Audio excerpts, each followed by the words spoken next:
നമസ്കാരം. എല്ലാ മാന്യ പ്രേക്ഷകർക്കും സുദർശനം അസ്ട്രോളജിയുടെ പുതിയൊരു അധ്യായത്തിലേക്ക് സ്വാഗതം. ഞാൻ സുദർശനം ജ്യോത്സ്യർ കവലയൂർ. നമ്മളിന്ന് കഴിഞ്ഞ അധ്യായങ്ങളിലെല്ലാം ശനിയുടെ മാറ്റത്തെ പറ്റിയാണ് പ്രതിപാദിച്ചിരുന്നത്. അതിൽ മേടൻ രാശി മുതൽ മകരൻ രാശി വരെയുള്ള എല്ലാ രാശികളുടെയും ഫലങ്ങൾ നമ്മൾ അപ്ലോഡ് ചെയ്തിട്ടുണ്ട്. അതിനുശേഷം ഇനി വരുന്നത് കുംഭൻ രാശിയുടെയും മീനൻ രാശിയുടെയും ഫലങ്ങളാണ്. ആ ഫലങ്ങളെ സംബന്ധിച്ച് നോക്കുമ്പോൾ നമുക്ക് അല്പം താമസം വന്നു. ഏതായാലും ഈ മാർച്ച് മാസം 29-ാം തീയതി രാത്രി 10 മണിയോടുകൂടി ശനി മാറിയിരിക്കുകയാണ്. അപ്പോൾ ശനിയുടെ മാറ്റം നമുക്ക് വളരെ എല്ലാവരിലും ഒരുപാട് സ്വാധീനം ഗുണകരമായിട്ടും ദോഷകരമായിട്ടും ബാധിക്കുന്നതായിരിക്കും. അതെങ്ങനെയാണ് ഓരോ രാശിക്കും ഉള്ളതെന്ന് നമുക്കൊന്ന് പ്രത്യേകം പരിശോധിക്കാം. അപ്പോൾ കുംഭൻ രാശിയെ സംബന്ധിച്ചിടത്തോളം ആ വിട്ടത്തിൻ്റെ പകുതിയും ചതയവും പൂർട്ടാതിയുടെ 3/4 ഭാഗവും വരുന്ന നക്ഷത്രങ്ങളാണ് ആ രാശിയിൽ സ്ഥിതി ചെയ്യുന്നത്. അപ്പോൾ ഇതിന് ചന്ദ്രരാശി എന്നും കൂറെന്നും പേരുകളുണ്ട്. ആദ്യമായി കേൾക്കുന്നവർക്കാണെങ്കിൽ അവർ ആ കൂറിനെ സംബന്ധിച്ച് ഒരു കൃത്യത വരുത്തിയതിന് ശേഷമായിരിക്കണം അതിനെപ്പറ്റി കൂടുതൽ നമ്മൾ പരിശോധിക്കേണ്ടത്. ഏതായാലും നമുക്ക് ശനിയുടെ മാറ്റം കുംഭൻ രാശിക്കാർക്ക് എങ്ങനെയാണ് ചെയ്യുന്നതെന്ന് നമുക്ക് പരിശോധിക്കാം. ഇപ്പോൾ കുംഭൻ രാശിയിലാണ് ശനി നിൽക്കുന്നത്. അതിന് ജന്മശനി എന്നാണ് പറയുക. അപ്പോൾ അവർക്ക് കഴിഞ്ഞ 2.5 വർഷം ഈ 2.5 വർഷം ജന്മരാശിയിലും അതിനു മുമ്പുള്ള 2.5 വർഷം 12ാമത്തെ രാശിയിലും സ്ഥിതി ചെയ്തിരുന്നു. അപ്പോൾ രണ്ടും കൂട്ടി ഇപ്പോൾ 5 വർഷത്തോളം ആകുന്നവർക്ക് ഏഴരാണ്ട് ശനി ആരംഭിച്ചിട്ട് ഏഴരാണ്ട് ശനി ആരംഭിച്ചാൽ ഇനിയിപ്പോൾ ഈ ശനി മാറിക്കഴിഞ്ഞിരിക്കുന്നത് നമ്മുടെ മീനൻ രാശിയിലേക്കാണ്. ഈ മീനൻ രാശിയിൽ നിന്ന് മീനൻ രാശിയിലേക്ക് മാറുമ്പോൾ അടുത്ത 2.5 വർഷം കൂടി ഈ ശനി ഉണ്ടാകും. അപ്പോൾ 7.5 ശനി ബാധിച്ചിരിക്കുന്നവരെ സംബന്ധിച്ചിടത്തോളം ഈ ജന്മശനി ദോഷമാണ് കൂടുതൽ ദോഷമായിട്ട് അനുഭവപ്പെടുന്നത്. അത് പലവിധേന രോഗമായിട്ടും അപകടമായിട്ടും കുടുംബ ബന്ധങ്ങളിൽ ഉണ്ടാകുന്ന ശൈഥില്യങ്ങളും മാനസിക വിഷമതകളും സാമ്പത്തിക പ്രശ്നങ്ങളൊക്കെ അവരെ ബാധിച്ചെന്ന് വരും. ചിലവർക്ക് ചില രോഗാവസ്ഥകളുള്ളത് കടക്കുകയോ അല്ലെങ്കിൽ അത് മരണാസന്ന അവസ്ഥയിലേക്ക് കൊണ്ടുപോവുകയോ ഒക്കെ ചെയ്യുന്നെന്ന് വരാം. വിദേശ യാത്രയിലും അല്ലെങ്കിൽ ആ വിദേശത്ത് മറ്റെന്തെങ്കിലും ജോലിയിൽ ഏർപ്പെട്ടിരിക്കുന്നവർക്കും കഷ്ടനഷ്ടങ്ങളും പ്രയാസങ്ങളും വരാനും കഴിഞ്ഞു പോകാനുള്ള സാധ്യത കൂടുതലാണ്. അപ്പോൾ ഇവിടെ ഉള്ളത് ശനിക്ക് മൂലക്ഷേത്ര ബലം എന്നൊരു സബ്സിഡി ഇതിനകത്തിരിക്കുന്നത് കൊണ്ട് അല്പം ചില ഗുണദോഷങ്ങൾ അല്പം കുറഞ്ഞിരിക്കാനുള്ള സാധ്യതയും ഇക്കാര്യത്തിലുണ്ട്. അപ്പോൾ ശനിയുടെ മൂലക്ഷേത്ര ബലം ശുഭഗ്രഹങ്ങളുടെ ദൃഷ്ടികളൊക്കെ ചിലപ്പോൾ ചാരവശാൽ എങ്ങനെ ചിന്തിക്കുന്നു എന്ന് ചോദിച്ചാൽ ഇതിൻ്റെ ഒരു ചാരഫലങ്ങൾ പറഞ്ഞിരിക്കേണ്ടത് ഇതിനെപ്പറ്റി ചിന്തിക്കാൻ സൂചിപ്പിച്ചിട്ടുണ്ട്. ശത്രുഗ്രഹങ്ങളുടെ ദൃഷ്ടികളോ അല്ലെങ്കിൽ ശത്രുഗ്രഹങ്ങളുടെ നീചരാശികളിലോ നിൽക്കുന്ന ഗ്രഹങ്ങളുടെ വീക്ഷണമൊക്കെ ദോഷകരമായി ബാധിക്കുമെന്നാണ് പറയുന്നത്. എന്തായാലും ശനിയുടെ മാറ്റം നമുക്ക് പൊതുവെ ആശ്വാസകരമാണെന്ന് തന്നെ പറയാം. ഇനിയിപ്പോൾ 2ാമത്തെ ഭാവത്തിലേക്ക് വരുമ്പോൾ കുടുംബം എന്ന ആ വാക്കും കുടുംബഞ്ച ധനം ദ്വിതീയം എന്ന് പറയപ്പെടുന്നു. അവിടെ നമുക്ക് സ്വപൂർവമായി ഉണ്ടാക്കി അല്ലെങ്കിൽ നമ്മുടെ എന്തെങ്കിലും സേവ് ചെയ്തിരിക്കുന്ന ധനങ്ങൾക്കോ അല്ലെങ്കിൽ കുടുംബ സ്വത്തുക്കൾക്കോ എന്തെങ്കിലും ഭാഗികമായ ദോഷങ്ങൾ വരാനുള്ള സാധ്യതയൊക്കെ ആ സമയത്തുണ്ട്.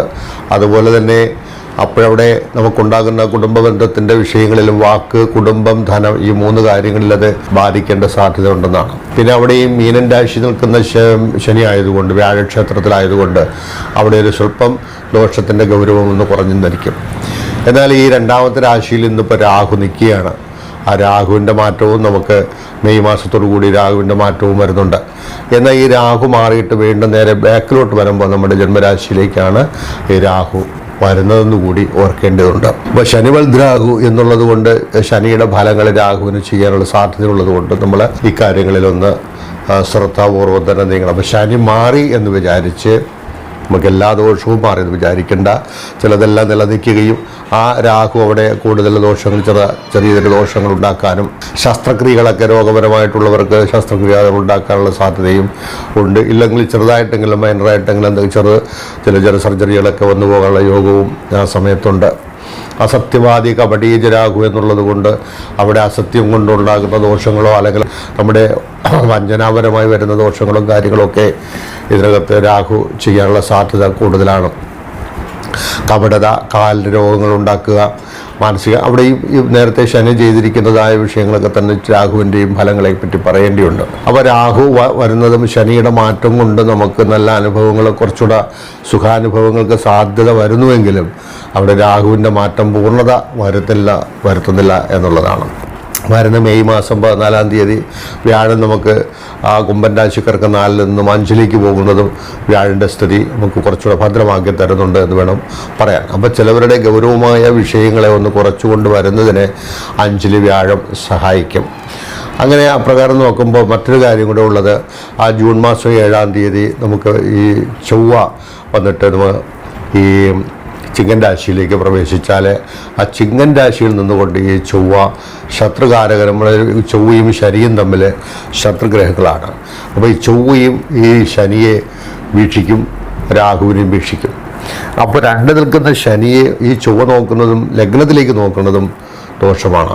അപ്പോൾ ശരിക്കും പറയുകയാണെങ്കിൽ അവിടെ ഈ അതായത് ദാമ്പത്യ ബന്ധത്തിൻ്റെ ശൈഥില്യത്തെ കൂടുതൽ ഉണ്ടാക്കിക്കുന്ന ഒരു ലക്ഷണങ്ങളാണ് അതിനകത്ത് സൂചിപ്പിക്കുന്നത്. കാരണം ഈ ജന്മരാശിയുടെ 7-ാമത്തെ രാശിയിലാണ് ഈ പറയുന്ന ചൊവ്വ വരുന്നത് എന്നുള്ളത് കൊണ്ട്.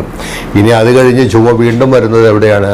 അടുത്ത ജൂലൈ മാസം 28-ാം തീയതി ഈ ചൊവ്വ തന്നെ കന്നിരാശിയിലേക്ക് വന്നിട്ടും ശനിയുമായിട്ടുള്ള അഗ്നിമാരത യോഗം, സംയോഗം, ദൃഷ്ടിയും ശുഭമല്ല പോൽ എന്നാണ്. അത് വ്യക്തിക്കും സമൂഹത്തിനും ലോകത്തിന് തന്നെയും ഒരുപാട് നാശങ്ങൾ ഉണ്ടാക്കിക്കാൻ പോലും സാധ്യതയുള്ളതാണ്. അപ്പോൾ നമ്മുടെ വ്യക്തിപരമായ കാര്യങ്ങളിൽ എല്ലാവരും കുറച്ച് ദൈവികമായ കാര്യങ്ങളൊക്കെ ചെയ്ത് മുന്നോട്ട് പോകേണ്ട ഒരു സമയമാണ്. അഥവാ ദൈവിക കാര്യങ്ങൾ ചെയ്യുന്നുണ്ടെങ്കിൽ പോലും കുറച്ചുകൂടി അത് ശക്തി പ്രാപിപ്പിച്ച് കൊണ്ടുപോകേണ്ട അവസ്ഥകളുണ്ട്. ശാസ്താവിനെയും സുബ്രഹ്മണ്യനെയും ഒക്കെ ഈ സന്ദർഭത്തിൽ വളരെ സേവിക്കേണ്ട അവസ്ഥയാണ് സൂചിപ്പിച്ചിരിക്കുന്നത്. ഈ പറയുന്ന ചാരഫലങ്ങളുടെ ദോഷങ്ങളാണല്ലോ ജ്യോത്സ്യർ കൂടുതലും പറയുന്നത് എന്നുള്ള ഒരു മാനസികാവസ്ഥയുള്ള ചിലരൊക്കെ ഉണ്ട്. പക്ഷെ അവിടെ നമുക്ക് ശാസ്ത്രത്തിൻ്റെ പിൻബലത്തിൽ മാത്രമേ സംസാരിക്കാൻ കഴിയുള്ളൂ. നമുക്ക് ആരുടെയും പ്രീതിക്ക് വേണ്ടിയല്ല ഈ കാര്യങ്ങൾ സംസാരിക്കുന്നത്. പിന്നെ അങ്ങനെ ദോഷമുണ്ടെന്ന് കണ്ടാൽ നമുക്കതിനുള്ള പരിഹാരങ്ങളൊക്കെ തേടിക്കൊള്ളുക എന്നുള്ളതാണ്. ഇങ്ങനെയുള്ള ഗ്രഹദോഷങ്ങൾക്ക് പരിഹാരമെന്ന് പറയുന്നത് ആ ഗ്രഹങ്ങളെ സേവിക്കുക എന്നുള്ളതാണ്. മാത്രമല്ല മന്ന ശാസ്ത്രാധികമെന്ന് പറയുമ്പോൾ ശനിക്ക് ശാസ്താവിനെയും പൂജിക്കുന്നത്, ശനീശ്വര പ്രീതി, ശനീശ്വര അഷ്ടോത്തര ശതനാമാവലിയൊക്കെ നമ്മൾ ഈ സമയത്ത് നല്ലവണ്ണം ജപിച്ചുകൊള്ളുകയും പ്രാർത്ഥിക്കുകയും മറ്റ് ദൈവീക കാര്യങ്ങൾ ചെയ്യുകയൊക്കെ വേണം.